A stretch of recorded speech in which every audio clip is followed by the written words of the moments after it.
Hello Nation, One Pride. I'm Derek, and welcome to the channel. Here, you'll find everything you need to know about the Lions. The Detroit Lions enter the 2025 offseason with a mix of excitement and uncertainty. After a strong 15-2 season that ended in a heartbreaking playoff loss to the Washington Commanders, the team is now shifting its focus to roster adjustments, coaching staff changes, and possible trade acquisitions. With salary cap considerations, coaching vacancies filled, and new players potentially entering the mix, the Lions have a lot on their plate. Let's check out some new things. First, pay attention. I'd like to ask you a small favor. If you like what we do, could you take a moment to click on the like button? It's a great way to support us at no cost to you. Thanks a million. As the Lions strategize for 2025, several players currently under contract may be on the chopping block. In a January 29th report for Pro Football Network, NFL analyst Ben Rolfe identified a few players who could be released to clear cap space.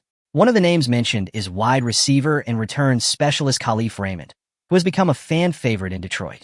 Raymond carries a 2025 cap number of $6.4 million. And while his versatility on special teams and as a depth receiver has been valuable, the Lions could save $3.3 million if they release him before June 1st, or $4.8 million afterward. Ryan Love of USA Today's Lions Wire notes that Raymond's popularity makes this a difficult decision. However, his production could likely be replaced by a cheaper option, and Detroit might prioritize financial flexibility. Another notable name on the list is pass rusher Za'Darius Smith. Despite stepping up when Aiden Hutchinson was injured, Smith's cap hit of $5.7 million makes him a possible cap casualty. Love describes Smith as a solid veteran, but argues that his impact was more about stabilizing the defense rather than elevating it. Linebacker Jalen Reeves-Maybin is also on the bubble. Injuries exposed the Lions' depth at linebacker last season, making his presence valuable, but the team must weigh that against cap considerations. As the Lions reshape their roster, they've also made a major change on the coaching staff.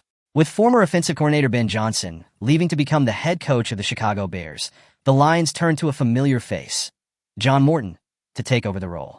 Morton has extensive NFL experience, including a previous stint with the Lions in 2022 as a senior offensive assistant. Most recently, he served as the Denver Broncos passing game coordinator. Head coach Dan Campbell has spoken highly of Morton's contributions, emphasizing how pivotal his behind-the-scenes work was in shaping the Lions' offense.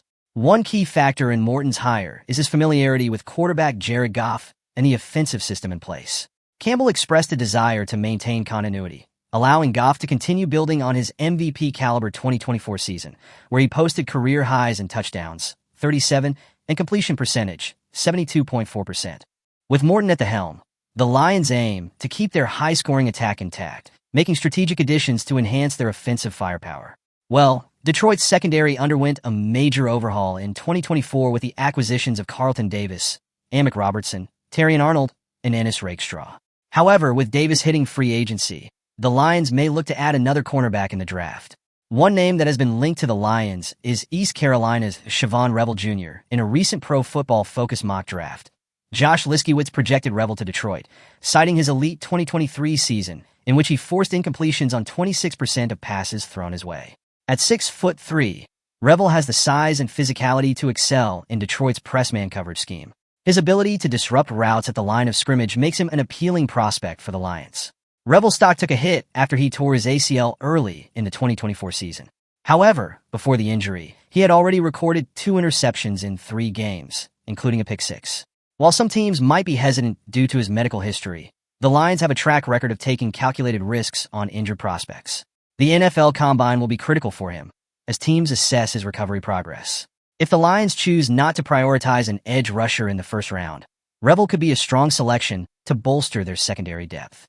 With Morton now running the offense, the Lions could explore the trade market for players who fit his system. 3 intriguing options stand out as potential acquisitions. Josh Reynolds, Jacksonville Jaguars. Few moves would make as much football and financial sense as bringing Josh Reynolds back to Detroit. Reynolds was a reliable playmaker for the Lions before departing for Denver as a free agent. He started the 2024 season strong with the Broncos, but an unfortunate broken hand injury, sustained while scoring a touchdown against the Raiders, set off a string of chaotic events. While recovering, Reynolds became involved in a tragic shooting incident outside a nightclub in Denver, suffering a gunshot wound to the head. Miraculously, he survived and later found himself released by the Broncos. The Jacksonville Jaguars picked him up, where he remains under contract for 2025. Given Jacksonville's coaching overhaul, the new staff may be open to moving Reynolds for the right price. With Tim Patrick entering free agency in 2025, a reunion between Reynolds and Detroit could be ideal. Morton coached him both in Detroit 2022 and Denver 2024, making him a natural fit in this offense. His chemistry with Jared Goff and knowledge of Morton's system would allow him to step in as an instant contributor. Luke Wattenberg, Denver Broncos. The Broncos are expected to explore interior offensive line upgrades this offseason, particularly at center. Luke Wattenberg handled starting duties for much of the 2024 season when healthy, performing admirably in his first full year at the position. However, entering a contract year, Denver must decide whether he's a long-term solution or if an upgrade is needed. Wattenberg's connection to John Morton adds an interesting dynamic. Morton was part of the Broncos staff during his development, witnessing his transition from a depth player to a starting center after replacing Lloyd Cushenberry, who left in free agency. The Lions could use depth along the interior offensive line, particularly at guard, and Wattenberg's versatility would make him a valuable asset. Though he has settled in at center, his experience at guard makes him a logical fit for Detroit's needs. David Shaw's involvement also plays a key role. Not only did Shaw work alongside Wattenberg in Denver, but his deep familiarity with Pac-12 prospects likely means he has long-standing scouting reports on the former Washington Huskies lineman. Given that Wattenberg is still on a team-friendly contract, he may not be a top trade candidate. However, if Denver moves on from him, Detroit should jump at the chance to secure him for a late-round draft pick. And now the dream of many Detroit fans. Courtland Sutton, Denver Broncos. It's fair to question whether the Broncos would entertain trading Courtland Sutton, given their previous reluctance to move him despite offers from other teams.